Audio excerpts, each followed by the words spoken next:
Good morning. So I'm Vishal. I'm your course instructor for some of the courses, maybe the diploma courses. And so with us we have Professor Vimal Kumar from IIT Kanpur, and basically he has received his PhD in economics from University of California, Irvine in 2008, and is also the head of Department of Economic Science at IIT Kanpur, and is also the coordinator for NPTEL program at IIT Kanpur. So thank you, sir, for coming up for the session. Over to you. Thank you. Can you hear me? Good. Yes. Yeah. Good. So I am an engineer turned economist. I did my BTech and MTech from IIT Bombay in mechanical engineering, and then I decided to move to economics. So my approach to economics is very quantitative. Today I am speaking on this platform business model in digital economy. Mostly I will focus on platform business model because it's applicable at many other places also, but I will also time to time bring the digital economic part to forefront. I want to start with this chart. This chart you see, I have given 7 companies. I would have preferred to give 10 companies, but 10 was becoming just too big to put it there. So I have put 7 companies. If you notice that out of 7 companies, just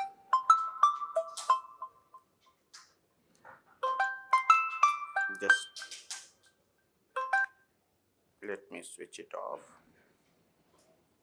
Yeah.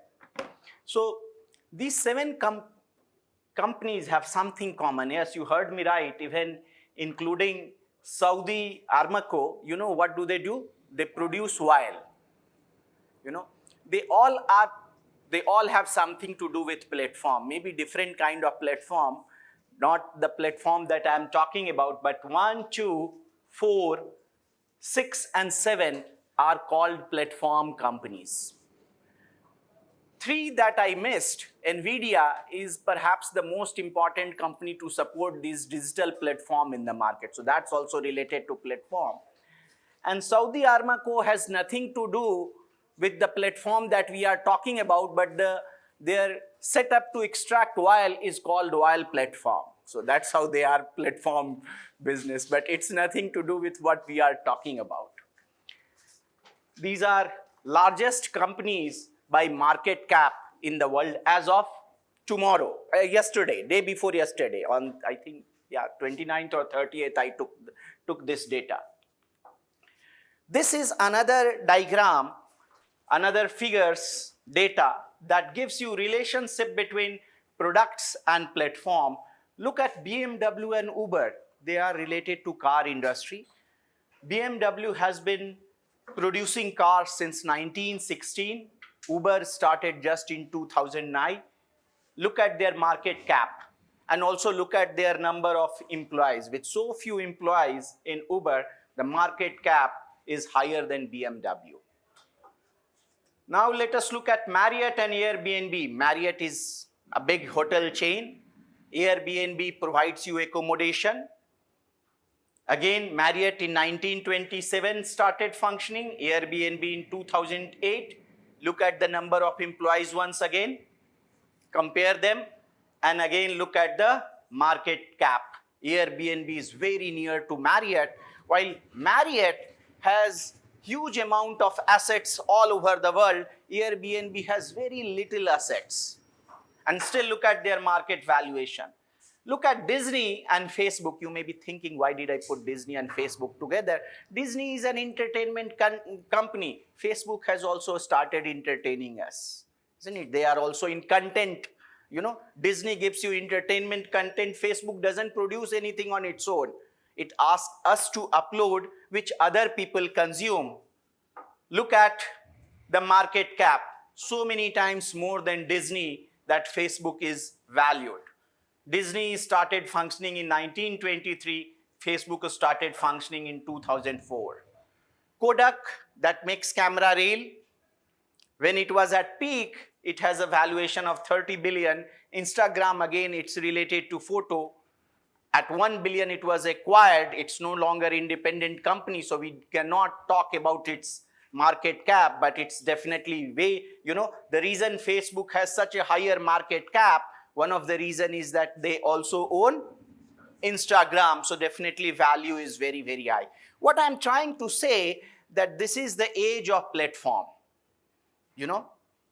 and platforms are providing huge leverage to individuals who are able to successfully start one of those platforms. Okay, so that's how platforms are changing. So the title of the talk is Platform Business Model. So before we talk about platform, let us also look at history of business models, and very quickly, we are not going to get into details. This is for most of human history, that's the way things have been produced. One individual working on a particular item, and that's how it was produced. This is mass production, which is a very modern invention, not even 100, 125 years old.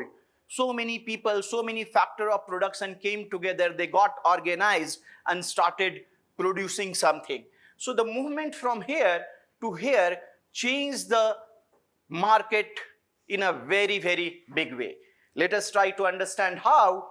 This is a graph that we talk about minimum efficiency scale. What it says, that it may not be true for all the industry, but it says as output increases, cost per unit decreases in the beginning. Then it becomes stable and then it starts increasing.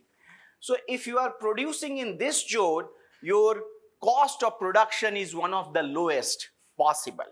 And that's a really good thing.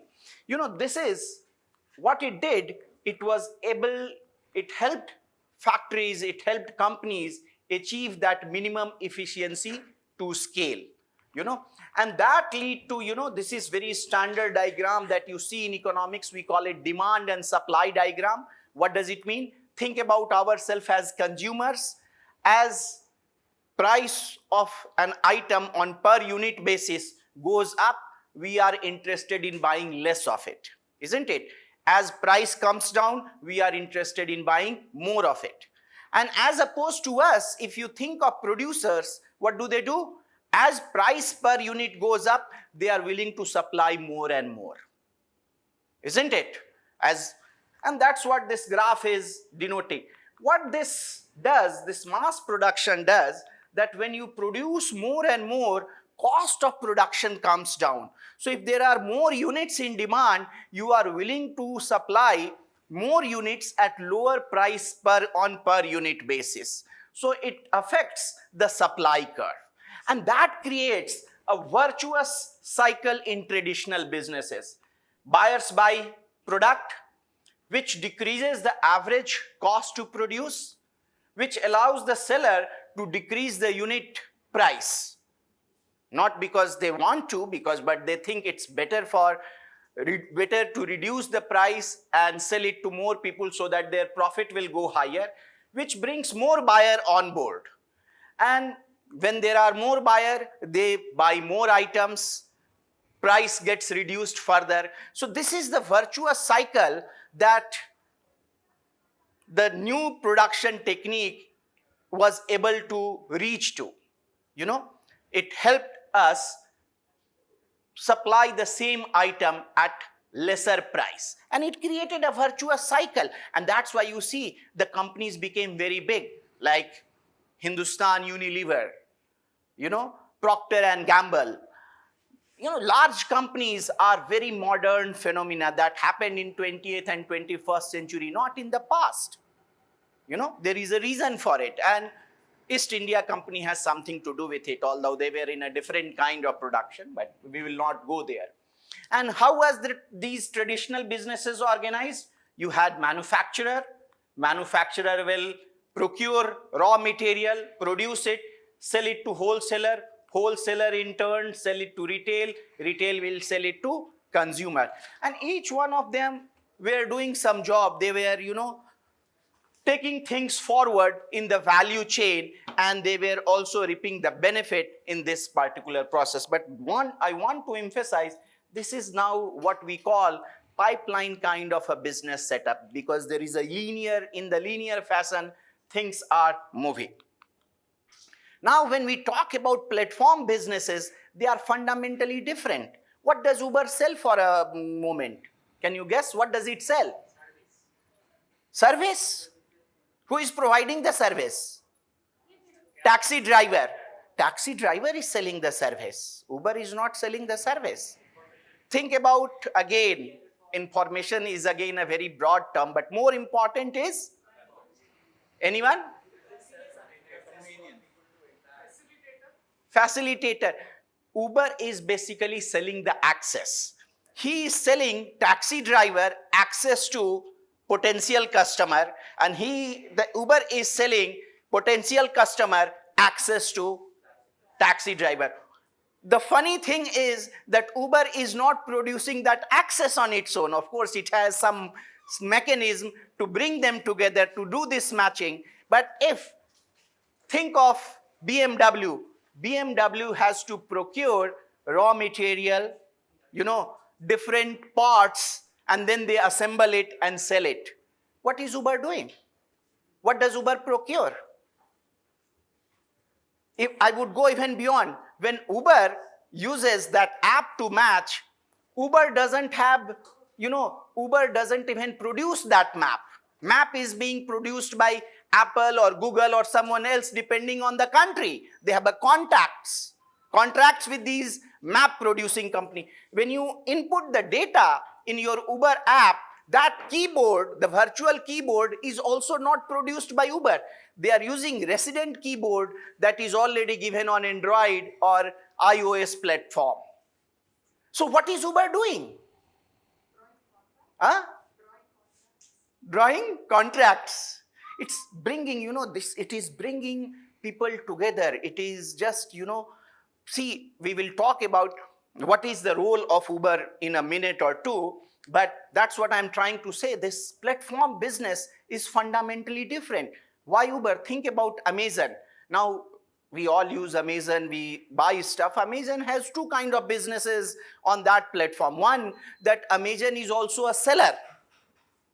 By different sometime, because government of India says that you have to separate these businesses, though they may have, separate legal entity, but Amazon is also selling on its own platform. But that's not platform business.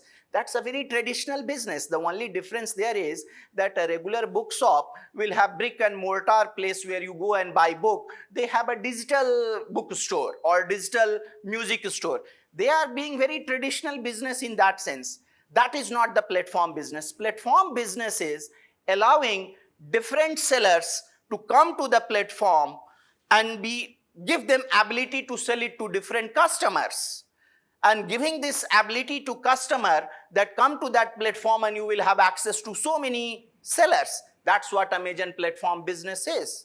And the beauty of it is, there again, Amazon is taking one thing from a group of people or group of entities, selling it to other, taking something similar from this group and selling it to this group.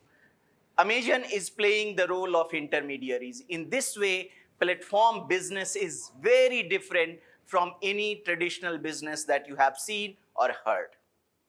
Okay? I hope I'm able to confuse you. I'm able to clear this confusion. Yeah, not confuse you. So what is the fundamental of the platform business? At the base of all platform business is network effect. What is network effect? When the value of an individual product grows as the network grows. For example, if Uber has only one driver in Chennai, think about the value that potential customer in Chennai would receive from Uber platform. It's going to be zero, almost zero, because matching would not be possible. But as number of driver grows, the value that each potential customer will receive will keep on increasing. And that's what network effect is. It's not access, the ride is changing or the car's quality is becoming better. It's just the presence of more driver will ensure better matching or larger reach. It also gives sometimes many kind of complementarity, it can be informational, but this is the way it's helping. The value is coming from the fact how many other people are using it. Are you with me? And that's what network effect is. And this is the most important network effect that you can think. Whoever sold the first telephone was the greatest salespersons ever. What would no one in the world has telephone. What would you do with that telephone? Let us say I come up with the new gadget, which is very useful if million and million people are using it, but it has zero value if no one else is using it, and you have to sell the first unit. How would you sell? You cannot say it's a great product, it will give you so much of value, because value is not there to begin with. So that's what network effect is. The value is coming from number of people. Let me also give you, I'm emphasizing network effect because that is the key word for any platform business. Let us say that there are two platforms, two businesses, A and B. Let us say everyone is homogeneous, everyone gets 10 units of happiness from using platform. So there are two kind of people. Let us say 50% of them would like to use A and 50% of them would like to use B. And each one of them, whichever they like, they will get 10 units from using that platform. And they will also get value from seeing how many other people are using that particular platform. So let us say these two column of people, they are using A and remaining are using B. Okay, now you are entering the market, and we can say simple formula, one more people, one more unit of happiness you will get from that platform. So first few would decide which one to go, whether to go to A or B, and it so happens, randomly that more people end up going to A in the beginning. What would happen? A new person come from that side, that person likes B, but what would that person do? Join A. And that will start a cascading effect. Everyone would like to join A after some time. No one would like to join B. It is so that half of the classroom, they like B, still no one is going to B.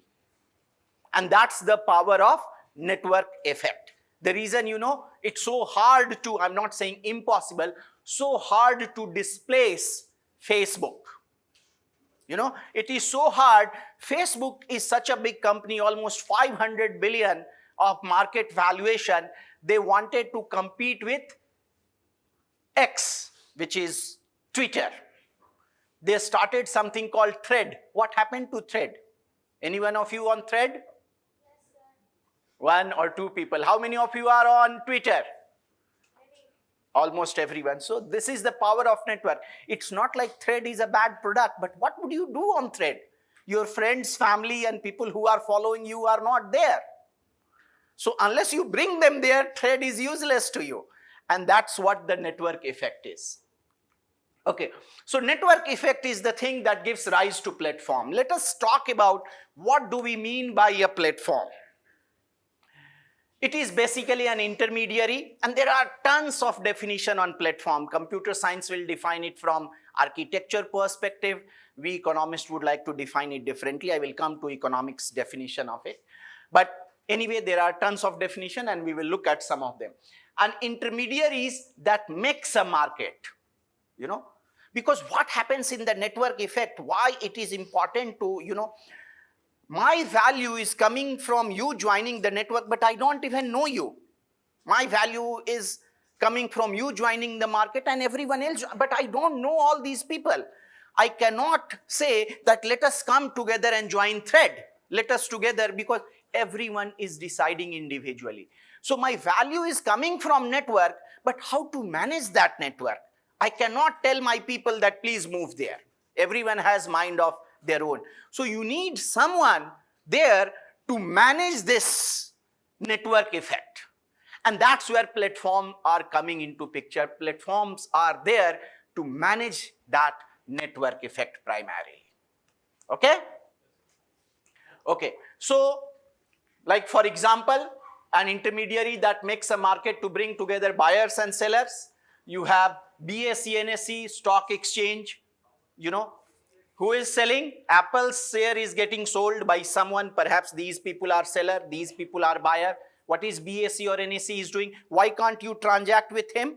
The problem is you don't trust him.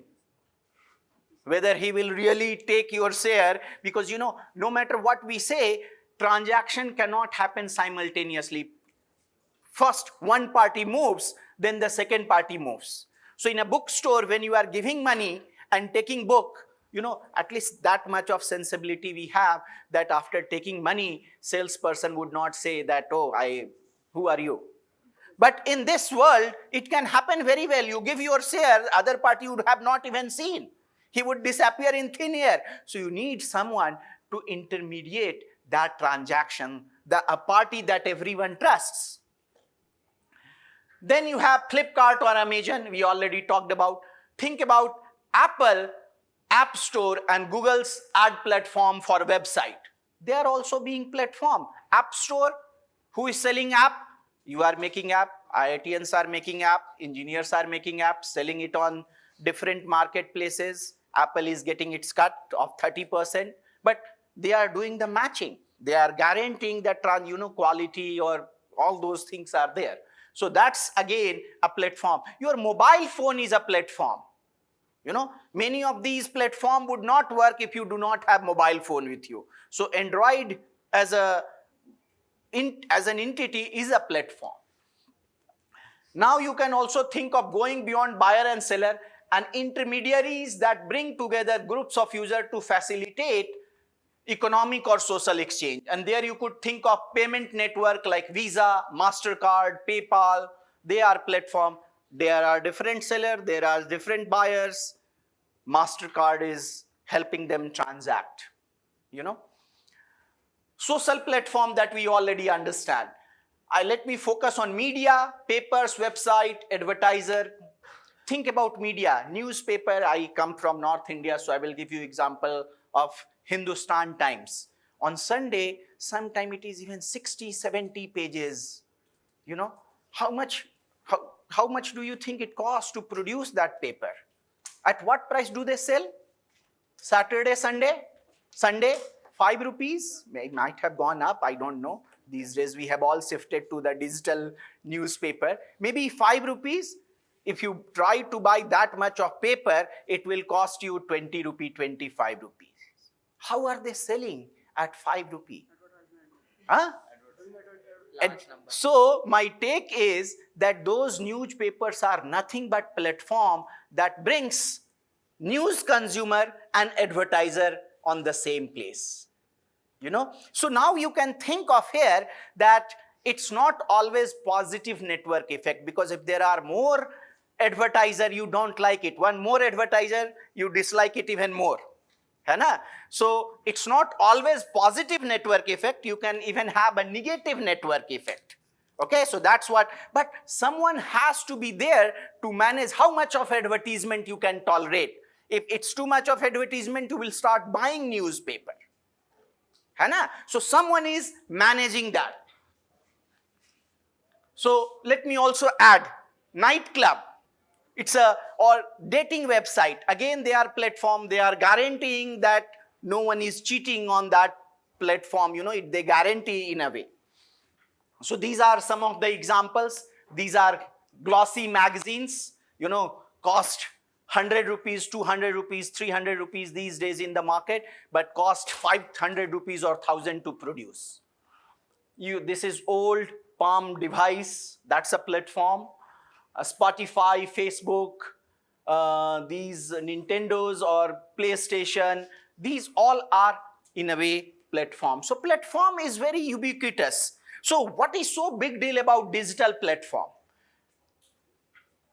It's available in our day-to-day life. Everywhere we see platform. So we will come to that what is this digital world is doing to the platform business. It's you fueling the platform business in a very unique way. So these are, again, we have already discussed. So key idea in the economic analysis of platform is that they all are characterized by network effect. And these are example. Developers want to create products for Windows, iPhone, Android because of consumer base. Consumers are attracted in part because of these applications. Similarly, people want to have Visa card because they are widely accepted, and merchant want to accept them because most people have them. And trader wants to trade in market where they can easily find counterparty and where the market is liquid. So you would not go to a marketplace. I don't know whether you are familiar. Let me give you an example of platform that most people don't think as a platform. The shopping malls. The shopping malls are platform. Have you seen ghost shopping malls? Shutting down. What's happening? Because in these platform business, one side would not be there if the other side is not there. So shopping malls are platform. What do? They bring different sellers together, promise these sellers that you come, consumers are coming. And they tell consumers, of course they don't advertise in this way, but they tell consumers that if you come, you want to shop, we have plenty of opportunities for you. So shopping complex are in a way platform. Okay. So in economics, what do we mean by platform? The requirement is very simple, that there are two issues that we have to focus on. First, there has to be a network effect, and then someone should be actively managing that network effect. Let me tell you that one example where we have network effect, but no one is actively managing it. That's the language I am speaking. Any language that you do for programming, there is network effect. If I am speaking English and more people can understand and converse with me, my value from speaking will go up. Okay, so there is network effect there. But who is managing the English language? No one. It's on its own. No one is taking the surpluses as using it for their own purpose. So that is the reason it is not platform. Okay, fine. Same is true with the programming language. So many programming. When I was a student, I started hearing about Fortran 77. Then we moved to Fortran 90. Then we moved to C, C++, Java. These days we don't hear about these languages. What we are hearing? Python, R, and depending on, Ruby on Rails, Julia, and things like that. World has changed. What happened? There is a network effect, although no one is actively managing it. But the first requirement is fulfilled. You would not use a language if not enough people are using it. So don't say that Python in all aspects is better than all others. It's just more people are using it. When more people are using it, more resources are available there. So in play is network effect. Okay? Okay. What is digital platform? Digital technology make it easier to meet both requirements. What are the requirements? That where people have network effect, they should interact with one another. And someone should be managing it. Someone should be reaping the benefit out of it. So when you have digital technology, it lowers the transaction cost. Because one of the costliest thing in such a market is that how to do matching. Matching is a very costly affair. Let me give you an example of matching cost. Let us say there are 10 jobs which has description, and it is defined that you can hire only if someone matches the description by 95%. Roughly I am saying. Okay? And there are 10 people. And now you have 100 job description and there are 100 people. In which do you think higher percentage of people would be matched? 100? That's obvious, because matching, so that's what is happening. Matching is very, very costly. Finding, I want to go from IIT Chennai to airport. For me, on my own, it is very difficult to find a car unless there is a taxi vendor who is providing, but that's a traditional business. Okay, on my own, I cannot find someone who is going on the same way. Even if that person happens to be my neighbor, I may not know. And so that's where the digital industry plays very, very important role. It lowers the transaction cost to interact. Search cost goes down, matching cost goes down. There is a mechanism for trust and reputation. They can have rating and recommendation system. That's what when we talk about, and I will talk about in more detail, when we want to, these days in fashion, is a term called to platformize. Take a standard business and bring the power of platform there. What do? First thing that you want to do there is to open it for rating and recommendation. More people rate, more reliable those rating would be, although there are ways people have figured out to cheat that also. But then if you stop trusting, then that platform will become unsuccessful. So their platform has to actively manage that rating and review system should be such that people trust their rating and review system. Are you with me so far? Yes. Good. Okay. And new tools to manage network more actively, recommender rating system, payment system, data analytics, and transaction monitoring. Let me talk about Alibaba. Have you heard of Alibaba? Yes. What is Alibaba? E-commerce. Where? China, People's Republic of China. Why couldn't an American company replicate Alibaba kind of thing in US? Are you getting my question? Do you think Americans are behind in technology? Alibaba doesn't have that sophisticated technology. Even people in poorer country can start. Yes, go ahead. They don't understand the society. They don't understand. Society in China. No, I'm not talking about Americans starting a business in China. I'm talking about Americans starting a similar business in United States of America. They understand their society well. Americans would understand their society well. Why couldn't? Yeah. The manufacturing units are in China. These days, though, you order things will come from anywhere in the world. Alibaba is not manufacturing, basically. Alibaba is a platform. It's doing the matching. The same thing that Alibaba does won't work for the American people. So similar. So let me. I'm fine with your answer. It will not work. But they can. Why cannot they? Bring those features which will bring in America. Why cannot? What my question is, why can't we see a company as large as Alibaba coming in US in that way? Yes. Huh? Yeah, not like Amazon. Amazon has B2C. Alibaba has B2B, B2C, C2C, everything they have. They have a now different version on them. They have separated in name, but I'm talking not just about website. I'm talking about Alibaba, Jack Ma's company, everything they have. They have a payment system. They have everything. Unlike Amazon, so they are much more than Amazon. Maybe due to the Politically, I don't think is politically. maybe due to the different type of market. Super app. Why can't we develop a super app? We are very now, in population, we are larger than them. What are you talking about? At least in one thing they can't beat us is population. So let me come to that. This is one of the mistakes when people think about platformize. What did Alibaba do? Alibaba solved some of the frictions in the market.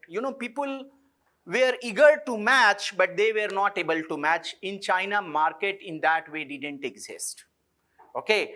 So when Alibaba came, they started solving these problems. Like for example, Alibaba, now I order, let us say, 100 lathe machine for manufacturing. He is supplying those lathe machine to me. He would say, I would not manufacture because it costs a lot to manufacture.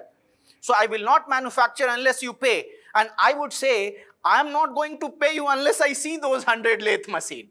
This is a huge problem. What Alibaba said, I'm saying they did many innovation. One of the innovation was, Alibaba told me that you don't pay to him, you pay to us. We will keep your money with us. They didn't say, but on side we will earn interest on that money too.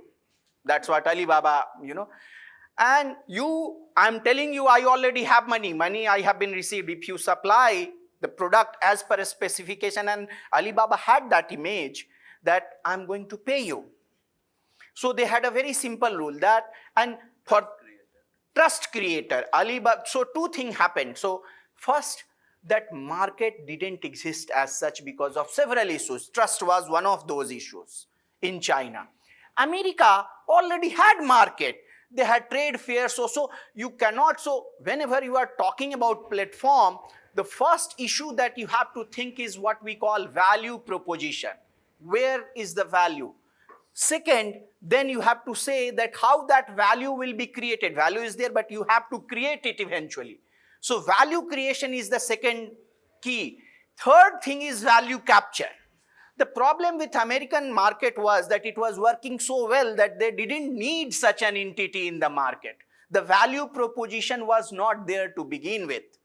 That's why we cannot talk about creation of an Alibaba kind of company in America. Are you getting my point? So there were fundamental differences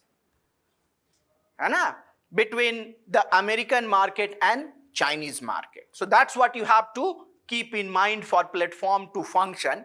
It's not just see the network, how much, if you solve that network effect related problem, how much of a bigger pie you could generate. So is it because that in America there is different type of market for B2B? Yeah, so see, like for example, America has a very, so America has a very long tradition of having trade fairs. At least, since 1860, 1870, they were having trade fairs. So companies would go there to different locations, Chicago, San Antonio. They will go and they will do the trade fair, develop the trust. People would know which these companies are, what are they producing, and things like that. Supply chain has been built up. Supply chain has been built up. China didn't had these supply chain. So Alibaba helped create that supply chain. There was a gap. Yes. So gap has to be there. Otherwise, what would you do if there is no gap? Okay. So now, remember earlier I talked about virtuous cycle in traditional industry. There, the virtual cycle got created because as companies produced more, the cost of production came down. Some of that cost were passed on to consumers, so more consumers started buying. And as more consumers started buying, production cost went down further. So it created a virtuous cycle. That virtuous cycle was entirely coming from the production side. Now, in this platform business, there is a creation of virtuous cycle. How? Buyers, and not always you have buyers and sellers. You may have two different sides. For simplicity, call one side buyer, call the other side seller. So buyers join the platform, which encourages seller to participate, which encourages more buyer to join, which brings more seller on board. So here, what is powering that virtuous cycle? It is powered by consumer joining. So the story of the platform business is largely a consumer side of the story coming from the network effect. The role that economy of scale plays in traditional business, the same kind of role is played by network effect on platform business. Is it clear? Okay. This is very famous. This is Uber's business plan given by David Sachs on Twitter. It's one of the first viral tweets. So this is, he drew it on napkin. This is what it is, that you start anywhere, more demand, more drivers. As more driver joins, there would be more geographical coverage or there would be situation. It would lead to two things. If there are, faster pickups will lead to more demand, people will move to, or more geographical coverage will lead to less driver downtime. So driver would be willing to do the same ride at lower price. That would further fuel more consumers on the, and so this is the Uber business model. The Uber idea, that was the initial thing. So now let us pay attention to network a little bit more. There could be different kind of network effect that I had said in the beginning. The first one is within group and cross group. What is within group? Like I use more, more telephone user. So other users are like me. So we call it within group network effect. That is important. But this people have been talking about since age of telephone. Nothing new, nothing big. What is important these days that we are talking about cross group network effect. And there could be three kind of cross group network effect. One is called attraction spiral, when you have positive network effect on both sides. Another is called attraction repulsion pendulum, when there is a positive network effect on one side and there is a negative network effect on the other side. Then it's called attraction spillover, positive network effect on one side, no network effect on the other side. Okay, can we have a platform where we have negative on both sides, cross group? No. Then people would go separate way. Why do you need a platform? So there is no use of platform there. So this is a schematic, because there is a very famous book, Belflame and Pates. So they have this diagram. Think about, let me give you an example of positive, negative. Think of those glossy magazine. Okay, if there are more consumers, each advertiser would be happier. So consumers are creating positive cross-group network effect for advertiser. How about more advertiser? They will generate negative externalities for each of the consumer, isn't it? So that is on the negative side. Think of the old TV, Doordarshan. If you remember Doordarshan, they at least, I think young guys would not, but think of Doordarshan. Doordarshan was a platform, So, of course, on one side, more consumer generated higher network effect for advertiser, but more advertiser were not generating positive. In fact, they were generating negative network effect. We call it externality also in economics. Yes, sir. See, within group network effect, a lot of the negative and positive also depends on how the platform handles it. For example, if your advertisers are increasing, so now the platform is making more money. Is it passing that to the other? But so it is, so what you are talking about a different thing. You are talking about that it generates negative externality for me, but can you buy me out? Let us say that it generates, let us say, watching an ad creates a 10 rupee disutility for me. But someone, he is willing to pay you 50 rupees that you show me that advertisement. What you could do as a platform, take 50 rupees from him, give me 11 rupees, I am also happier, and keep that 39 rupees with yourself. That is the platform business. So one of the examples, when people don't understand these platform business, because we have a tendency to think about these businesses in zero-sum game setting, that if I am winning, then someone else must be losing.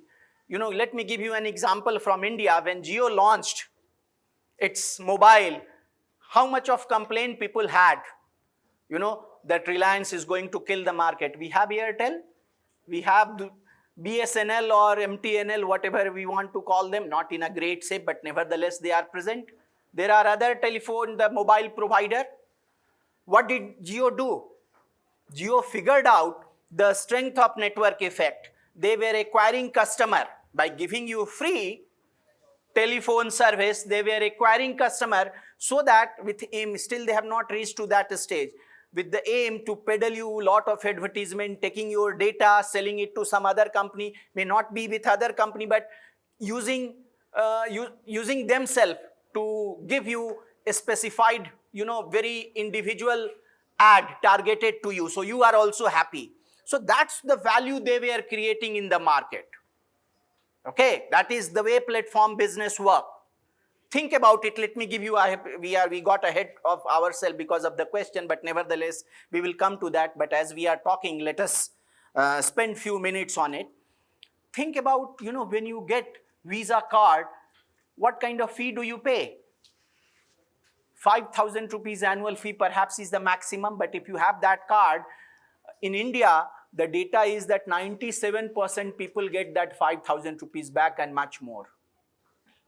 Okay, why? Because The credit card company will give you points if you are using them, and you can redeem those points. Many credit card companies have feature that if you cross the expenditure limit, they set an expenditure limit, they are going to reimburse your annual fee. How are they making money?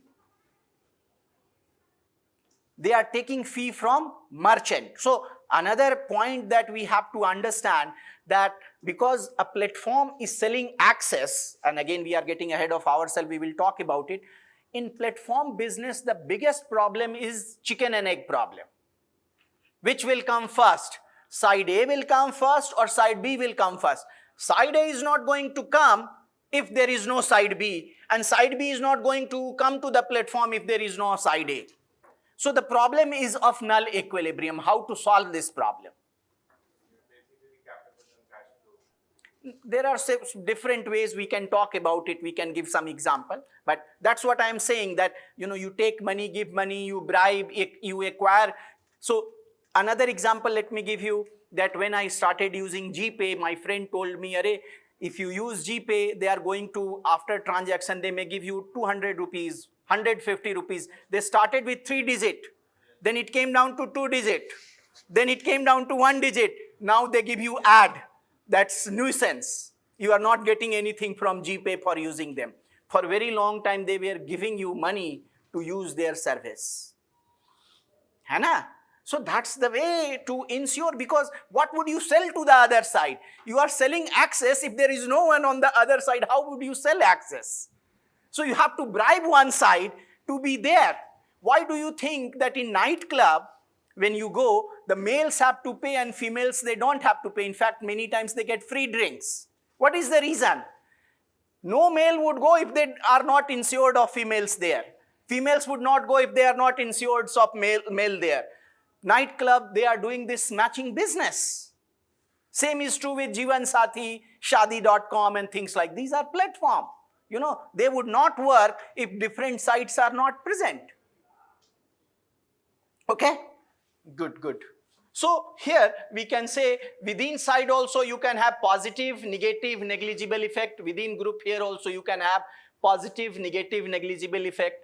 Here you can have cross group positive, negative, negligible. Here positive, negative, negligible. One thing I just want to say, people have this sense that in platform business there exists a first mover advantage. The company that comes first will be successful. Why do we think? There the problem is that we think of within group network effect. As more people are on that platform, everyone gets higher level of satisfaction, higher level of utility. That would bring more people and there would be a virtuous loop. But the problem is that platform is way more complex than that. It doesn't only have within group network effect, it has a cross group network effect also. And that's why you would see that many platforms, after remaining successful for some time, they suddenly, lose out in the market. Let me give you some example. Do you remember Orkut? Yeah. What happened to Orkut? They were there before Facebook. Not acquired, Google shut it down. After acquiring, Google shut it down. Google acquired it, but Google shut it down. They could, Friendster, what happens to Friendster? So many companies have come even in social media. The problem is that Facebook is... Because of Facebook, it didn't. No, but why Facebook, so why Facebook was able to replace others? Facebook was able to figure out the right business model for the country. Yeah, that is of course. What is the right business? So the thing is that right business model keeps on changing. So one of the reason now people who are expert in these areas, the reason they think the Facebook was successful, I forgot the one that Facebook had replaced. People something, I don't remember the... MySpace. So MySpace had a funny governance rule that you could go create any avatar. So people would create lot of fake profile. Facebook provided a solution where you were not allowed to create any fake profile. First, in the very beginning, you need to have an university ID. Okay, to create your Facebook account. They were very particular about fake accounts. In fact, one of the first cases was there It's a Hollywood star, Lindsay Lohan. She had created a fake account, and her take was because she is famous, people are sending all sort of weird messages that she wanted to avoid. So she created a fake account. She was banned from Facebook. Facebook said, no matter what is the reason, we are not going to allow you to create. So what it did, people had trust in Facebook that whatever they are seeing is the real thing, not a fake thing. So in a way, we are getting ahead of ourselves, and that happens when we discuss things. So governance is also very, very important. How do you govern?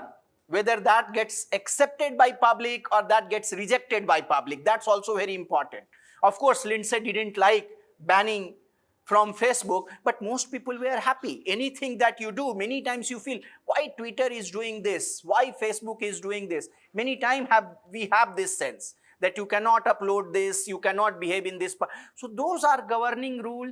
They work very hard on optimizing that what should be governing rule they have that would increase access for all the parties involved. That's what their goal would be all the time. Okay? Okay. So in platform economics, what you have to think is revenue from unlocking values from unused product services. Products have feature, platforms have communities. You build communities, loyalty, trust. Many times it has happened. One of the way the platforms they try to build, they give free access, they spend money. These days, everyone, whenever I talk about platform, people ask me when Zomato will start making money. They are making huge loss. Okay. Is it a loss or is it a business expenditure? It's difficult to say. They may have a model, we may not know. They may not have a model also. That's also a possibility. But what they are doing can very well be thought as that it's a business expenditure, because in pipeline industry, you spend money to buy resources. Then only you can build something. In platform business, your resources are people. You are giving access. So you are buying them. You are bringing them to your platform. With a hope that after some time, when you start withdrawing these free payment to these people, they will still stick to your platform. But it has happened so many times in business world. Many platform have gone bust after these free money was withdrawn from those sites. Okay, so that's what happened. So what are the things to consider? Where is the opportunity to platformize? Create a platform or join an existing platform, because you can still be the seller by joining, many, like for example, Zovi was a cloth company that they started in India. Their aim was to develop a clothing platform. First, they started selling on their own, but after some time, they migrated to Amazon. They realized it's better to sell using Amazon, just be a seller. No point of developing a clothing platform, because there is a huge complementarity whether you sell cloth or you sell pen or paper or book or movie, doesn't matter. There is a huge complementarity. So they figured out. Okay, so this is the chicken and egg problem that we were talking about.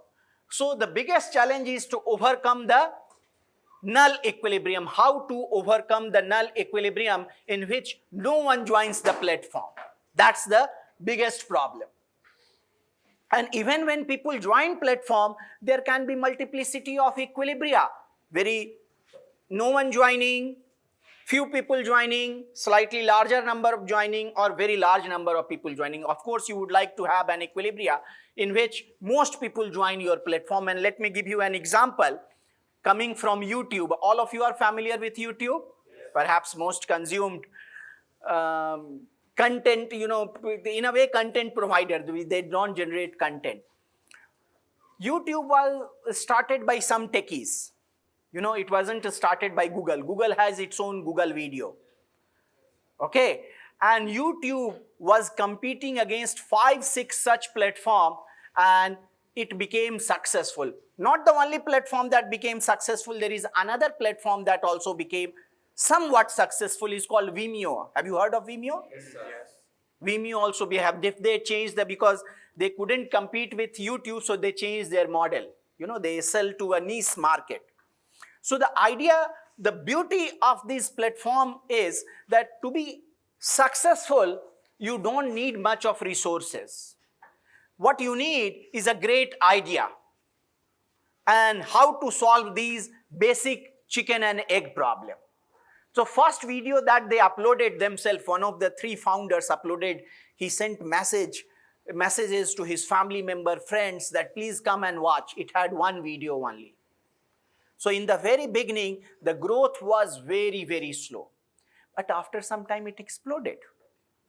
They designed their rules such that, and after they become successful, now they have, what is their revenue model? Can anyone tell me? Two revenue models. One, they started giving you ad and they started charging money to yeah. And once many people, when they said, I don't want to watch these ads, I am willing to pay if you remove these ads. Who brought those ads at the first place? YouTube. Anna? And so this is their model is called freemium model. Okay? They have a free and the premium version. But how do you solve this chicken and egg problem? Can you think of an example? Let us say you are how did Amazon solve the chicken and egg problem?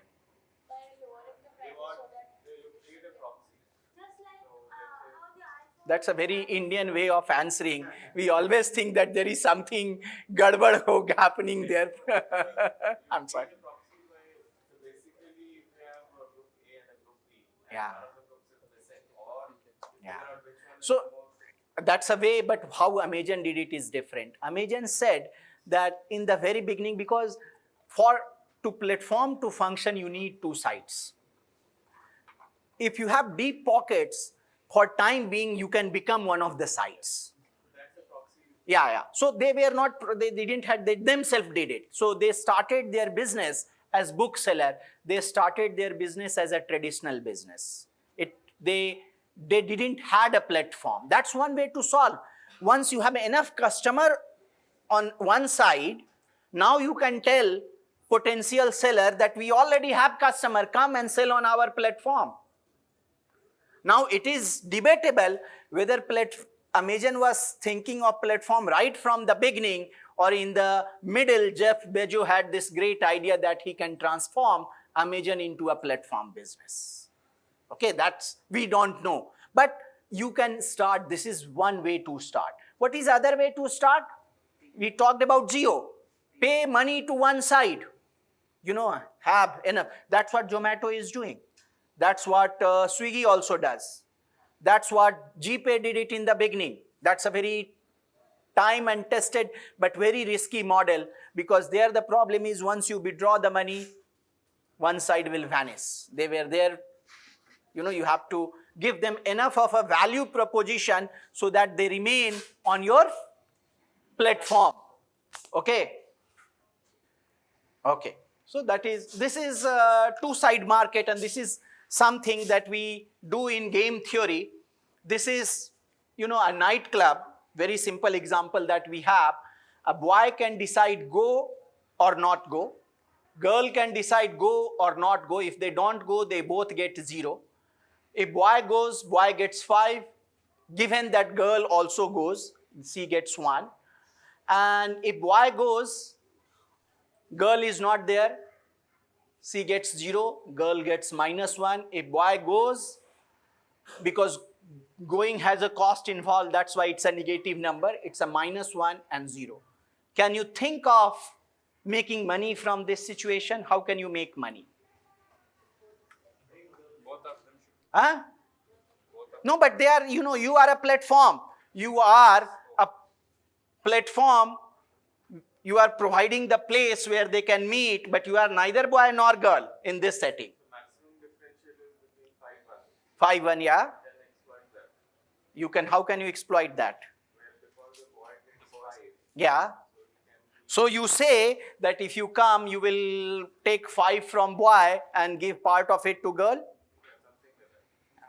That could be, but so you can note it down and try to maximize. There is a way that you can get more than 4. Okay. In fact, you can get significantly higher than 4. It depends how you define significant. You know, see, there are two kinds of fee one can think of. One fee could be, not just in this setting, one fee could be that if you access my platform, you have to pay. It can be like subscription fee, like on Visa card, MasterCard, you have subscription fee. Whether you are transacting or not, you have to pay that access fee or subscription fee. That's one kind of fee.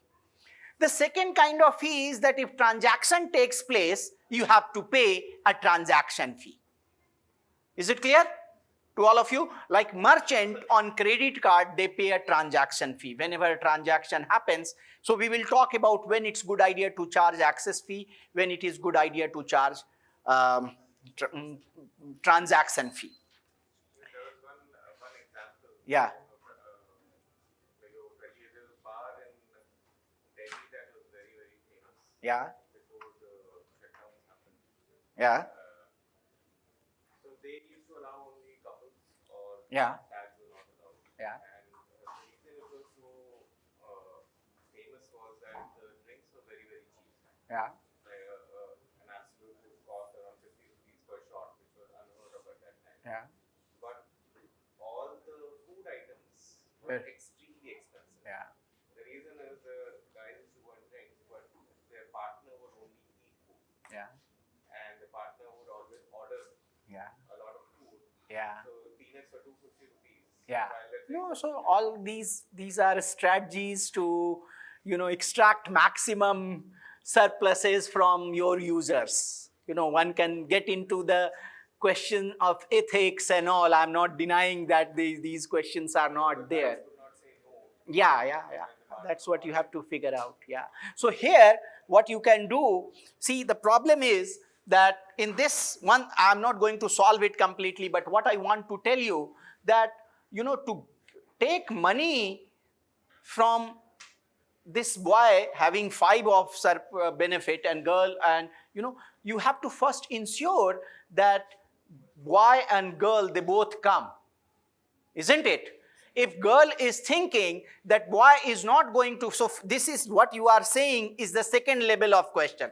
Once they come, how you are going to take money from the boy and give it to girl to make sure that transaction happens.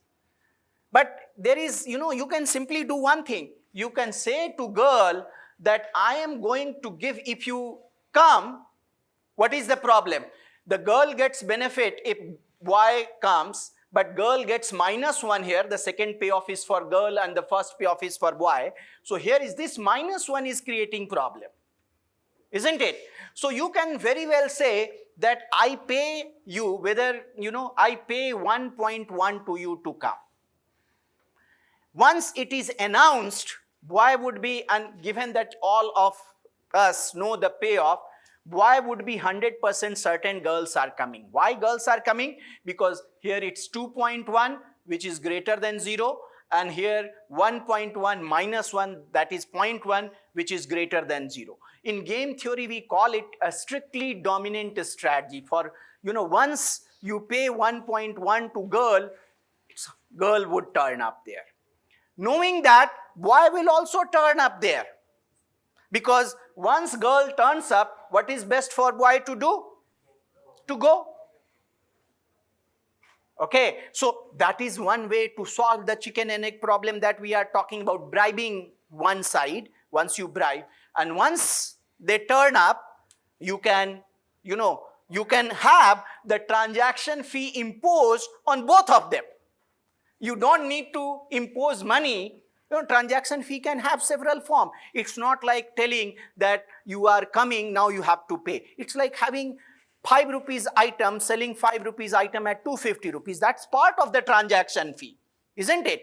So you can extract now 5 from here and 1 from here. 6, I'm just saying. And -1.1, how much is that? 4.9. That is significantly higher than 4. And that's how the platform business, my friend, that's how one of the ways that they operate. I just wanted to illustrate that how one can make money here. So what is the implication? In a two-side market, there is a coordination failure. However, the profit maximizing matchmaker can break the chicken and egg problem by giving a subsidy to one particular side. In terms of profit maximizing point, one side is input for the other side because you are giving access, so one side is acting as input to the other side. And the other side satisfaction can be captured by a matchmaker. Why we want to fleece boy here? Because boy has much higher value. If girl had much higher value, one would like to take more money from the girl. It's as simple as that.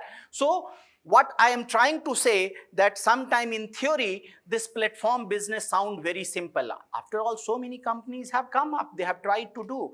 But the problem is to get your rules and regulation right.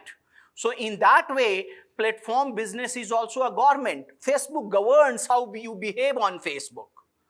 Who else governs our life? Government rules and regulations. So in a way, these platforms, they become semi-governmental, When Twitter was under Jack Dorsey's command, Twitter was behaving very differently than it's behaving now with Elon Musk's X, isn't it? All of us know about that. So the rules are also very important.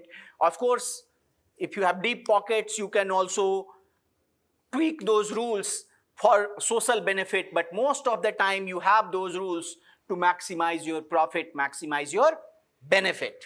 Is it clear? Okay. So that's what we have. Now, which side gets subsidy? Here, of course, we talked about it, and this is what we were talking about, membership fee and transaction fee. What does membership fee does? It regulates access to the platform. Who is going to access the platform? That membership fee decides.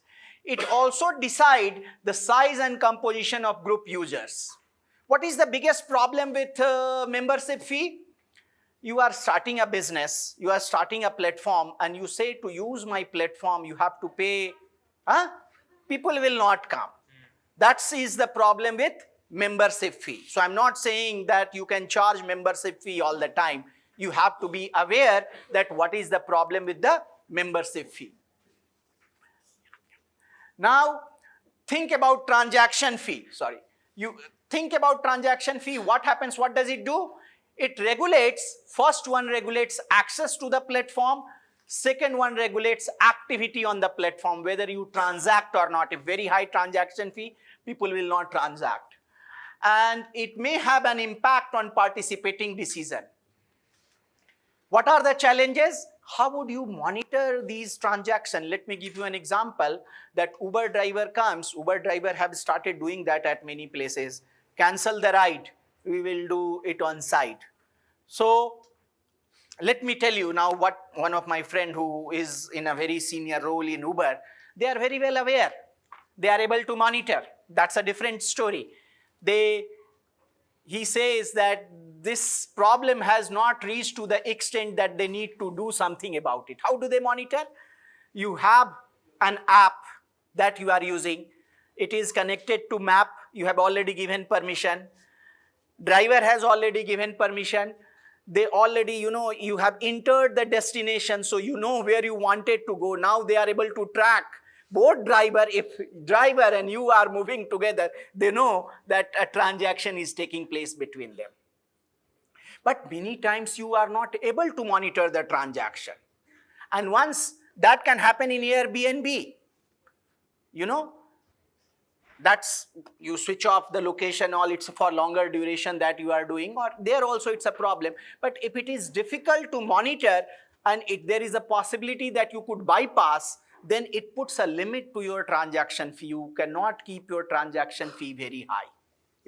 Higher transaction fee will incentivize people to bypass your platform, isn't it? So that's another problem. So one has to balance these things. So the optimal combination is typically, different formulation depending on the business you have. One side you may charge transaction fee, another side you may charge membership fee and so on. In fact, you may end up paying one side and things like that. What are the non-pricing? Some of these are the pricing strategies that we talked about. What are the non-pricing strategies?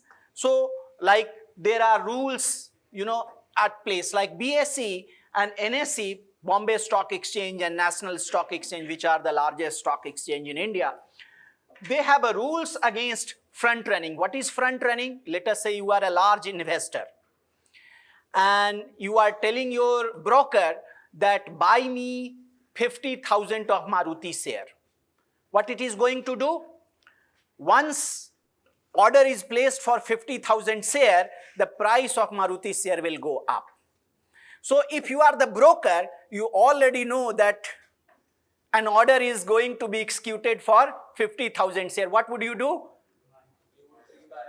You will buy before executing the order and sell it at higher price later on. This is called front loading.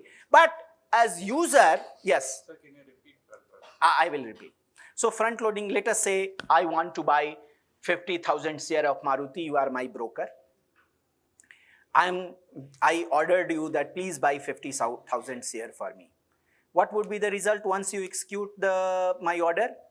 The price of, or even in the middle, it will start climbing. It will go up. You know that you are going to execute that order. What could you do? That before you buy for 50,000 for me, you may buy, depending on capacity, you have 2,000, 3,000, 4,000. Because you know the price is going to go up.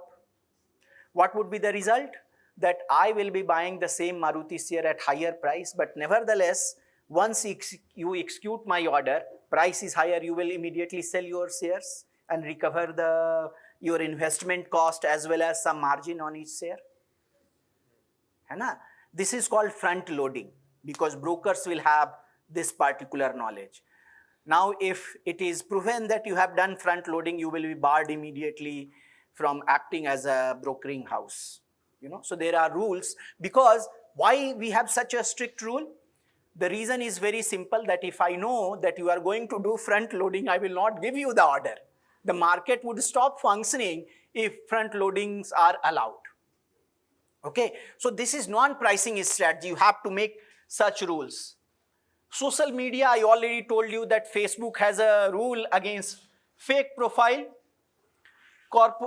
Cooperative two-side platform, Visa and MasterCard, they have a very specific rule for dispute resolution.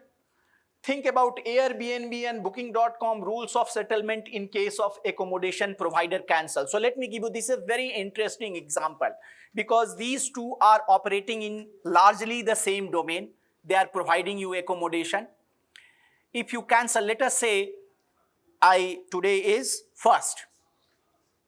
Let us say I am booking a room in Mumbai for 1st of July on Airbnb as well as on Booking.com. These are the two examples we are talking about. I'm able to book successfully. Let us say on 29th, the accommodation provider cancels. Accommodation provider says that I cannot provide you, I have now personal use. My guests are coming, I cannot give you.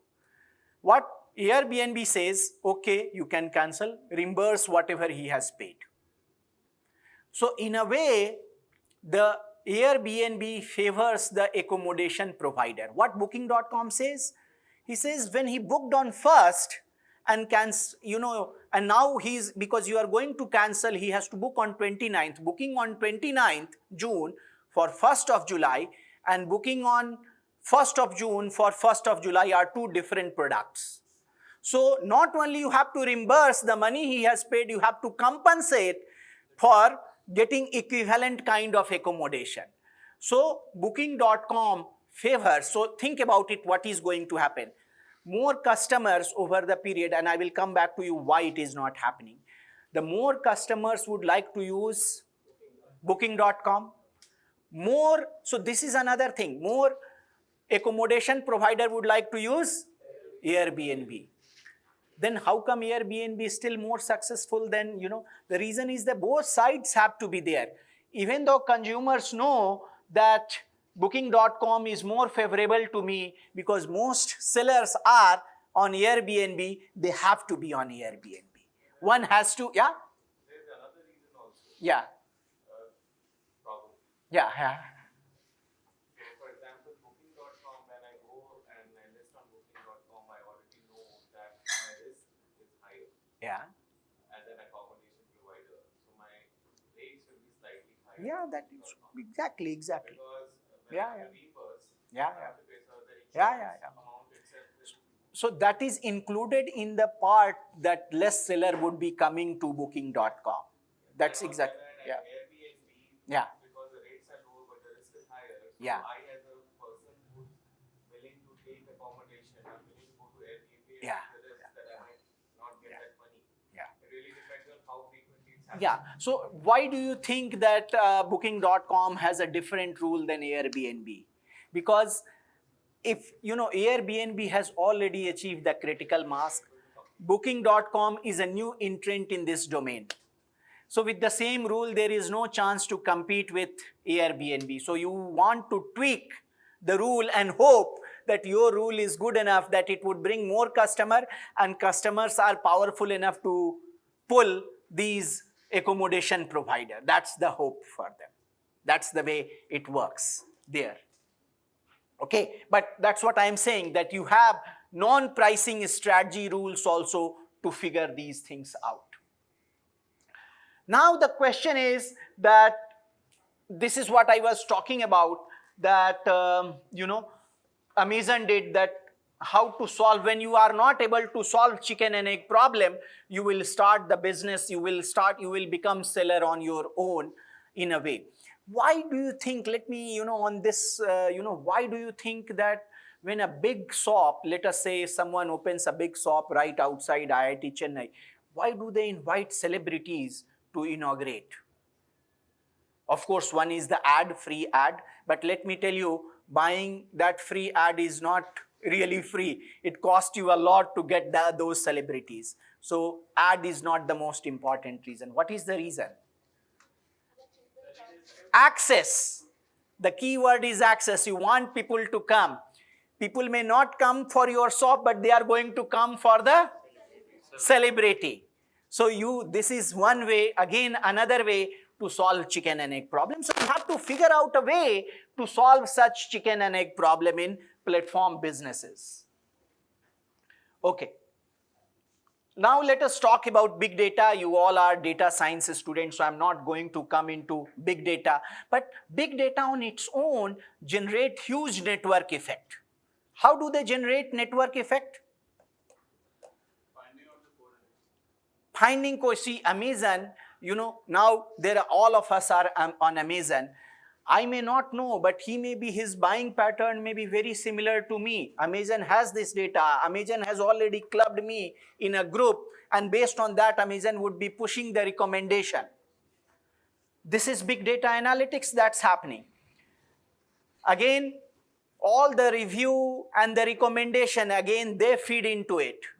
Now, not only, Amazon has started this data analytics business also. How did they start this business? This is one of the side projects that they started. By providing that platform, they had enough data to analyze the customer in different zones. They have geographical identifier. They have all details about you. Now to give you example, European Union is in talk with Google that you cannot push individual ad to that person's phone. You have to anonymize it. So they have given a timeline. I think it's at 2030. So Google is shifting its ad model now. And what is happening there, that Google will perhaps take 50 people, and based on, and that's a 50 would be a dynamic number, not necessarily 50 exactly, not necessarily 50. So when it comes to cloth, I may be with these people. When it comes to mobile, I may be with these people. So different kind of dynamic group they are making, and they would be pushing these in not individual, now semi-individual ads to different folks. Because with data, they have so much information about me. Now, when I say I'm talking to you, I have switched off my mobile because it rang in the beginning, so I switched off. If I had not switched it off, it would be hearing what I am saying, and for next 5-7 days, it would be giving me ad about platforms. how it can analyze, how it can ramp up my platform business, how, everything that it would capture.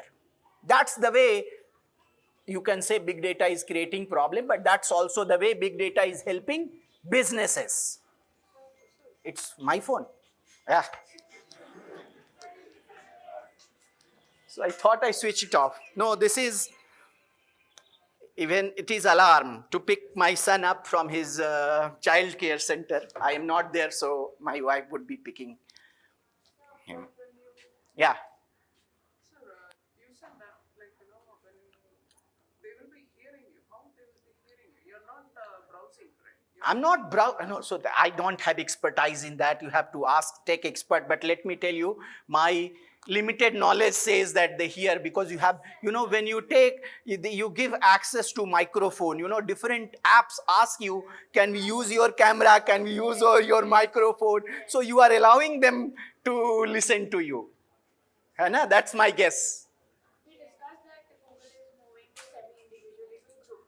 But then isn't it beneficial for Google to just individually monitor each and So it is beneficial for Google. So Google would have preferred to, let us say you are X, to characterize you completely and give you ad that only would be for you. But the problem is with the privacy advocates, because that can be misused. So not only now it can go way beyond giving advertisement. If I am Google, I can sell. If someone is giving me enough money, which is way more than that advertising money, I would be able to sell that data to someone else. Lot of crime syndicate would like to buy these individual data of high worth people. So what European Union is saying that you cannot do that. You cannot. So the cache that you have in your browser that takes information about you, so cache is going to change. So Google is going to modify that they won't be able to capture your individual data. At least that's what European Union is telling them to do. Okay, they don't want to, but they have also figured out a way to say that we are so good that we don't want to do that. But it's basically coming because of European Union instruction. Okay, so matching would be better. All these things would be better because of this big data. Now let us get back to comparing a platform business to traditional business with help of Porter's 5 forces. Porter forces are quite famous in strategy. Again, I'm not expert, so I will be talking from economic perspective.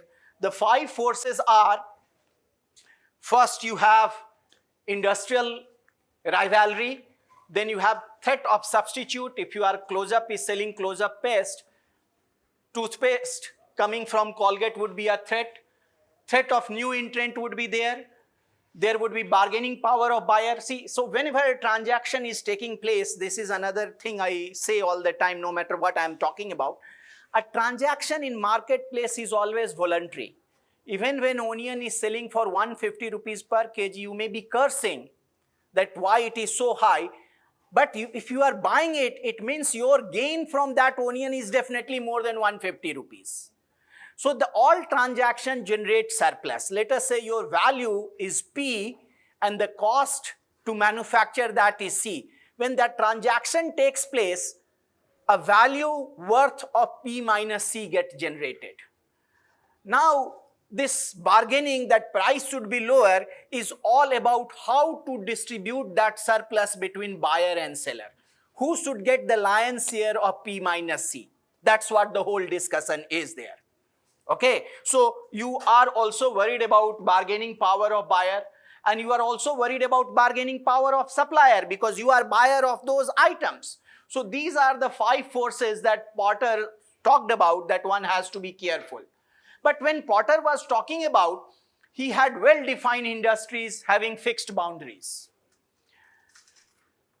The barrier to entry was very costly in the market. If you want to compete with Marriott, in Marriott style of business, you need huge investment. You need to build big hotels. So Airbnb is competing in a very different way. So market has changed in a way, but in traditional industry, it's a costly entry to the market. The life this is the way someone, sir, was saying, something you said, that when we talked about in the beginning that, or someone else was saying, I don't know, don't remember, that about if Geo is benefiting, or I might have said, Geo benefiting, then someone else losing, that is the zero-sum game. That value, value is fixed. 10 rupees is my benefit, 5 rupees cost, 5 rupees get generated. If I buy at 7 rupees, my benefit is 3 rupees. The benefit of the other party is 2 rupees. If I get it at 6 rupees, my gain is the other party's loss. That's what is zero-sum game. That's what we Indian like to believe, that life is a zero-sum game. It isn't. That's what at least I believe in. So the idea here is, in traditional industry, zero-sum game, a battle for a variable slice of a fixed pie. So here what happens, 5 forces compete for the same pie, eating away the firm's share. Someone gets more, the firm gets less. So firm is always conniving, always trying to get the larger share. Okay, so all firm operating in the same stage of the value chain are competitor. You are wary of competitor. Supplier and customers are sources of value slippage. Of course, you are selling to buyer, but if you are selling at a lesser price, your value is slipping, you are getting less. Now, next is the best product wins the competition. Same kind of products are being sold. Another thing we feel, first mover, best position. The reason is the first mover will achieve this economy of scale first. They will have large manufacturing unit. They will be able to sell at lower price. Consumer will not go to other new entrants because they will not have the scale. Their price would be higher. And macro level factor, governments do not affect value capture. As opposed to this, think about competition on a digital platform. Even before we go further, let me give you example of Google and Samsung. Are they complementer or they are competitor?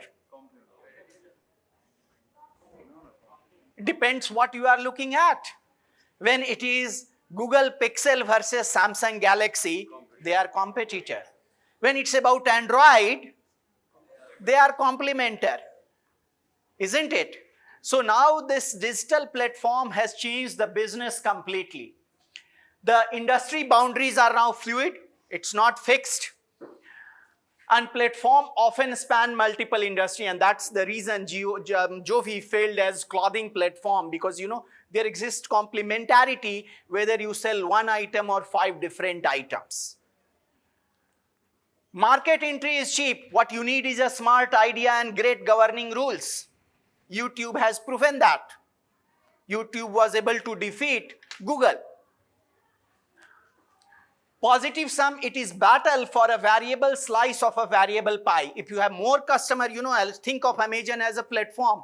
More customer, more seller, more value gets created. So size of pie is also changing. That is not remaining fixed. So now competition is for variable slice of a variable pie. Your supplier may not be just competitor. They may be complementer also. They may be augmenting the services that you are providing. Your competitor can also help legitimize and establish an industry. Think about Uber and Lyft in US. They fight so many cases together with a different county. In Goa, Uber and Ola are cooperating with one another in their advocacy to the Goan government why they should be allowed to operate in Goa. Goa, it's not allowed to have these ride-hailing platforms. So they are working together. So will you call them competitor or complementer? And customer and suppliers can be source of value creation because you are selling access. More customer, more supplier, they are not source of value slippage. They are source of value creation. So that's the way it is different. It is not always the best product that wins the competition. And I'm not an expert, but have you seen something called video cassette? VCR, VCP, video cassette recorder and video cassette player. There were 2 formats. In India it didn't become, but this fight was mostly fought in United States of America and Japan. There were 2 formats. One was this video cassette format and another was called Betamax tape. By all standard, all technical expert, they agree that Betamax was way superior to video cassette. But what happened? This video cassette was able to defeat Betamax. Why? Because of platform industry. You know, many companies were committed to, many Hollywood studios were committed to release their movies on cassette, video cassette format. So customer would be interested, they were interested in buying these VCR or VCP, video cassette player or video cassette recorder that we used to have it, you know, either in our home or we used to rent it out from outside. So once you have that, you are logged in. In platform, there is a concept of logged in also, you know. So a format can be better than the other, but let us say in the beginning, the video cassette had the lower cost, everyone went there, but with larger number, Betamax was much better. What happened now? No one was interested in moving to the other format. That fight was again fought recently when we had Blu-ray, DVD and HD DVD. So the competition depends on so many factors, not just, you know, let the best product win. It depends on how many other people are using this particular product. So that's also very, very important to understand. So first mover do not always win. Learning and skill less important. So think about it. The first mover advantage is really strong when you have positive within group network effect as well as positive cross group network effect from outside, all sides. If that is the case, then first mover has humongous advantage. You won't be able to replace them. But if any side you have negative externality or negative network effect, what would happen? It gives you a leg room to enter in the market and start something. Because once a critical mass is reached, more people on the platform on that particular side would not help anyone because of the negative network effect. And there the market would operate very differently. Think about even for, you know, this Uber and Ola. If I want to go, I talked about network effect, but why first mover advantage is not there? So I want to go from Chennai, IIT Chennai to airport. How many taxi do I need? One match. So market after beyond a point, when we have enough driver, I'm not getting any more benefit from more driver. There would be, so network effect, although I didn't get into, network effect also bring congestion many times. Congestion is very much like traffic congestion, you know, more people. So it is very much possible that having more people give you higher network effect in the beginning, but later on it plateaus and even turn negative if there is a congestion kind of a problem there. So if that is the case, you may not have first mover advantage. And here, macro level factors such as platform governance, they strongly affect value capture. So that's, before we close the discussion and then you will have questions, I will take 5 more minutes and last 15 minutes we will have questions. I want to emphasize a framework. That's the way business has changed. This framework is because of Neil Buff and Bradenberger. They talked about, this is the bargaining power of buyer you have that's coming from Porter's 5 forces. This is Neil Buff and Bradenberger. What they are saying, that company has competitor, they have complementers. You know, all these are creating values for the company. Think about, you know, these days when Indigo, Vistara, when they go for trade fair, that trade fairs are typically jointly organized by Boeing as well as Airbus. They compete, but they come together when they are organizing those fairs. Now think about when it comes to developing capabilities of Android. Android has to talk to all these complementer because someone would be supplying the LED screen, someone would be supplying camera, what kind of capabilities they have that needs to be encoded in the software and things like that. So all these are helping Google make that product better. Okay? So sometime your competitors become complementer, the same complementer becomes competitor depending on the situation. Your customer turn into supplier, your supplier turn into customer. So all this, the boundaries have been blurred.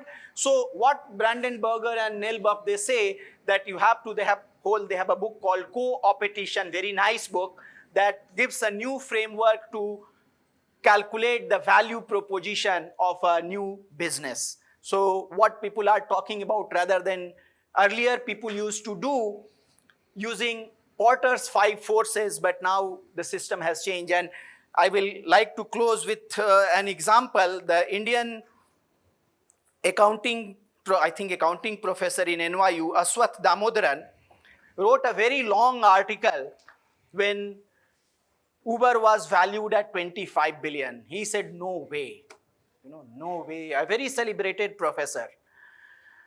He said, he published all his math, everything, that how he has calculated. He said, you cannot value Uber at more than $5 billion. 5 billion is the absolute, or 5.1, I don't remember. He had shown calculation. So another chap who was an analyst took a dig and he figured out, he said, see, everything is fine in your calculation, but there is one big mistake. Your assumption about market size. What you are doing, you are taking the traditional, so when you are calculating the value that Uber can get from city like New York, you are looking at traditional taxi industry and you know the ridership, and that's what you are using. The problem is that Uber is bringing different business model, ridership will change, it will skyrocket, many more people would be using. And that's what's happening. So Aswath Damodaran accepted his mistake, but I'm not trying to belittle him. Great thing was that he had shown his calculation and he accepted his mistake. So now he is one of the proponents of the value calculation in platform business. He has techniques. So the industry has completely changed. Your traditional methods are not working that properly. We need to reinvent, we need to rethink about these business model before to proceed further in meaningful manner. So that's it for today. Go ahead with your question. Thank you. The book name? Oh, book, I have a book, let me show.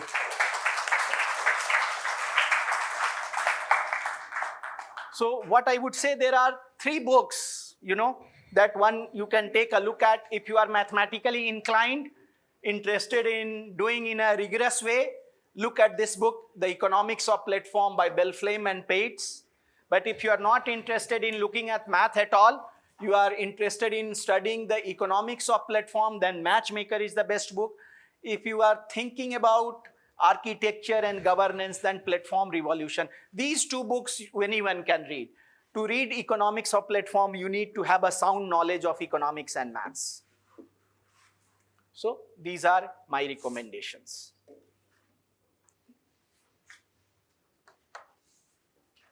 Go ahead with your questions. Good morning, sir. Hi. I'm Vaishnavi from Karnataka. Okay. So my mom wants to start a business where she wants to sell Ayurvedic-based nutrition powders. And where I have this doubt from 2 months, I couldn't clear it. So using a digital platform, how can we sell it? Either through I feel 3 options are there for me. Through Amazon or Flipkart, directly our sellers. And the second thing is within the community using the social platforms. And third thing, create the own website and promoting. Like, what would be your priority and on what factors you're going to prioritize? I will try to answer your question. So first of all, understand when you sell Ayurvedic paste or Ayurvedic material. So for you as a seller, Ayurvedic material are very different from, non-organic material that is in the market. But think from a product perspective.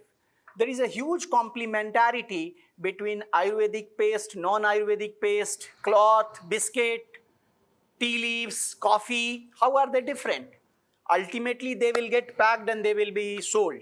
So if you have a platform, unless you have humongous volume, the cost of maintenance is going to be very high on your platform, on your own platform. So for all these small things, it's a good idea to become a reseller. Your value proposition is that you are selling a good product. So go to a system, go to a platform where there is a good, and if you trust your items, that you will get good recommendation, that would work perhaps the best. But again, I don't have much, I have not seen your, profit and loss account and balance sheet and all these things, so I cannot give you really intelligent answer, but that would be my thought to begin with. Yeah. Yes. My question is that what is the two most important things for making a digital business platform to be sustainable? Like, why I'm saying this? There was already this transaction platform like Visa and Mastercard. Yeah. Suddenly a UPI comes in Yeah. and disrupts all the market, Yeah. and they are losing this Yeah. market size. Yeah. So previously they were thought to be very sustainable and having a So very sustainable you are using in a sense that business sustaining the business Yes. for a longer duration. You Yes. said two Yes. things, Yeah. like yeah. So network effect and managing that network. Yeah. So think about it. There are two issues involved here. So Visa and Mastercard are default payment gateway all over the world. You or I or even Ambani couldn't have disrupted that market in a way. Think about it. है ना? Ambani would have started, who would, they have a volume all over the world. All over. At the margin, they could do business, no one else could do business. They would simply, if Reliance launches or Adani launches, they would simply lower the margin in India for a few years and drive out these companies. Let me give you one example. A really large, so in our list, where was Apple? Apple was in top 7. Yes. Apple tried to launch Apple Pay. Yes, It failed. Failed. It failed miserably. They couldn't replace, what was their value proposition? They were banking on that people find pulling their wallet out and taking credit card very difficult. Their whole value proposition was that your credit card is in your phone and you can do NFC payment immediately. They didn't realize that there are so many other costs involved. People thought it's not such a big deal, they can pull out.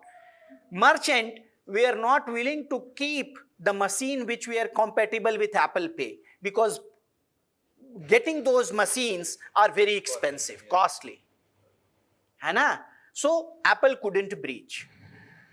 Now when it comes to governments, particularly government of India, government of China, government of US, EU, they have enormous power to disrupt. They can disrupt any businesses, They have tremendous power. And the source of power is very different. It's not, of course, in UPI, they are giving very good value proposition. Why are we using UPI? First of all, think about it. India is a country with very low Visa or Mastercard penetration. On percentage term, we are not like US. I don't have data, but I'm pretty certain it won't be more than 5% in our country, in such a huge country. Okay, so India was able to give value proposition. Even US government couldn't have disrupted because, market gap. This is the market, the value proposition, the market gap exists. There is no such market gap in the United States of America. Remember the story, Alibaba story and the US story, exact same thing. So I'm telling that, in this platform business, nothing is sustainable in your sense ever. You cannot, because scale is much larger. So if you do something funny, you will be immediately under government scanner. Government would say you cannot do that. Like for example, platform would say that it's a good idea to have, different differential pricing for different sites. Government can come up with a rule that you are not allowed to have differential sites. For example, in US, Alabama has a rule that the nightclubs cannot charge different fee to boys and girls. I'm just saying, I read a book on this detailed story. That's why I have so many examples from there. है ना? So it depends So on country to country and market. yeah, country to country, market to market, new entrant would always be able to disrupt, unless you have such a strong network effect going on for you. So it's a very, we have clubbed so many things from newspaper to MasterCard to TV to shopping complex to so many digital platform, transaction platform. So the nature would be very different. There cannot be one formula. So on the same lines, Yeah. I had a question. So whenever a platform business comes into the market, say Uber, I just experienced it. So it gives lower prices to the people and it didn't charge commission to the drivers initially. Yeah. Now they started charging commission to the drivers. Yeah. And recently I observed that a lot of my rides were getting cancelled. So having a chat with the driver, I booked Rapido, and then the driver said that the Rapido is not commission. Then they don't give commission to Rapido now. It's free for them. So all the money they get, the drivers get. So new entrants come, and then the initial ones they lower the price initially, thinking that they'll charge commission and gain later. But then when they charge commission, new entrants come. So how will they earn profit? So see, the thing is, for how long new entrants would keep on coming to the market? They are just building the It network. depends how deep pocket you have, how many backers do you have, what kind of venture capitalist you have to sink money in your venture. Anna. In her So example, they unless or you have a much better formula. Like for example, let me tell you how things change. Let us take the example of movie and music industry. We all were watching pirated movies and music and listening to pirated music at this time. Someone is recording, so I would not say. So it was a big, everything. What happened to those piracy? It's gone because Amazon Prime, Netflix, so many different Hotstar, they have given access to us at such a low rate that we don't want to do illegal things.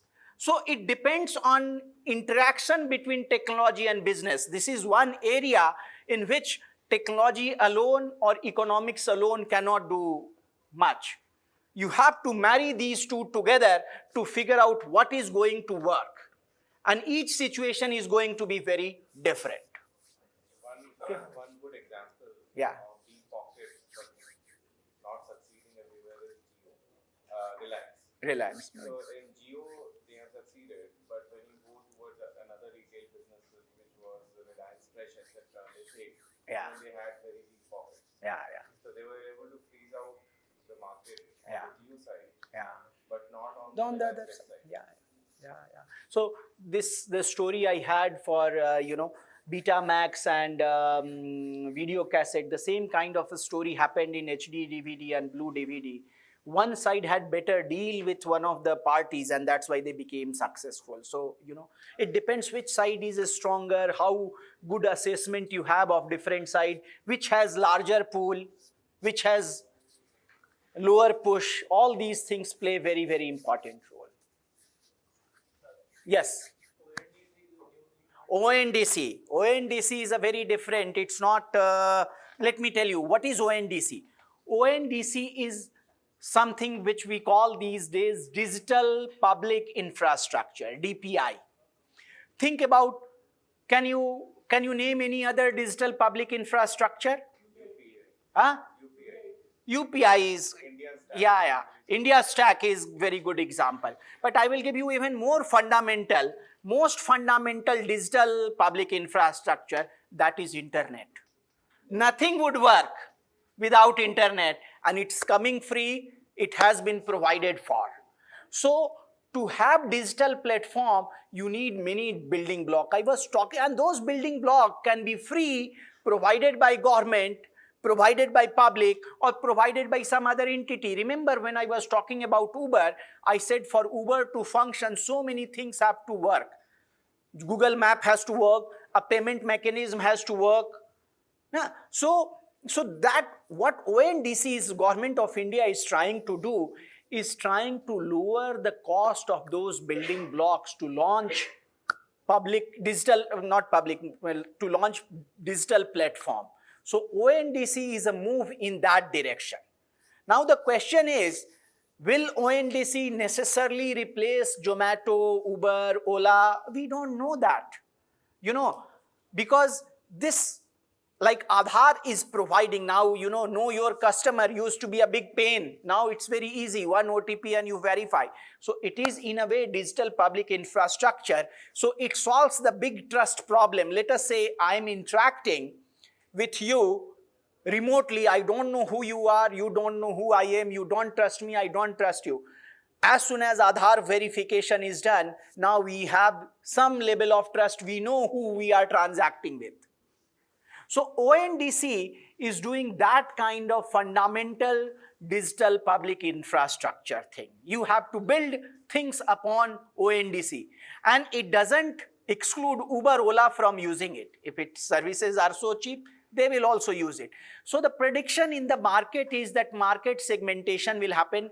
In some market, tipping will happen, that all these big companies would be out, but there would be a market where big companies will work side by side with these small firms. They will have some value proposition, they may charge you higher money, but they will give you better service and things like that. Something like that would happen. Just a guess, yeah. So you were talking about privacy as a concern in terms of advertisers. Yeah. We are talking about Web 2.0 now. Yeah. So, how are we, so are we studying that also in terms of... See, I will tell you, my expertise is very limited. I know little bit of economics of platform. I don't know much about privacy, ethical issue. We take these things as a building block. The way for us is that, okay, because of rule X, Y, or Z, you cannot do A, B, C. So the things you could do becomes limited. Okay, that is the way we deal with it in economics. But of course, these are very important concern. You have to, to be successful in platform business, you have to bring economists, computer scientists, psychologists, social psychologists, and philosophers together to understand all the issues at hand. I'm looking at, one side in this talk. Yes, please go ahead.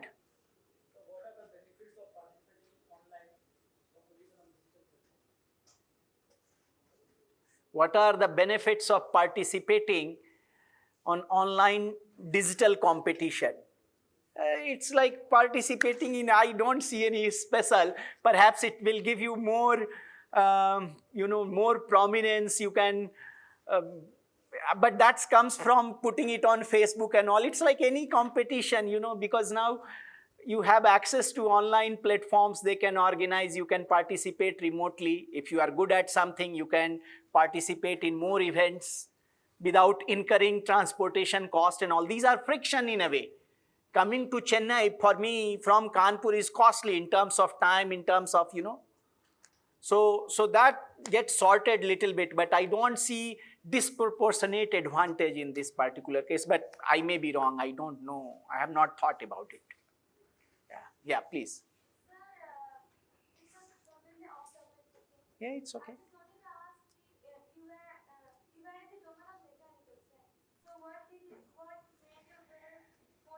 I realize that market is changing very fast. Society is becoming more complex, and it would need people who would have engineering approach but understand market businesses well. But to that's answer. But the thing was that I went to IIT thinking, because that's what everyone does. As soon as I figured out that what I could do better, then I changed my stream. So where did you complete your economics? I'm from the electronics domain. Yeah. And my interests are in robotics. Yeah. But I don't have that much view in No, be seated. It's okay. economics or business. It's okay. But I saw your workshop today. Yeah. And it's making me view different things right now. Yeah, but see, we all see anything that you do in life, it's a function of so many things. It's important to know little bit of many things, but you can have expertise in only one or two areas. You know, that's the nature of topics. You know, so think about three things. Do what you like, but also that thing should have value in the market. Because if you like to sleep, it may not have, you know, or if you like to dream. So do what you like, but also make sure that that has value in the market, and also you have aptitude to do those things. You need to bring these three things together, then only you would be successful. है ना? Yeah, so I went to University of California, Irvine to do my PhD in economics. Okay, thank you very much.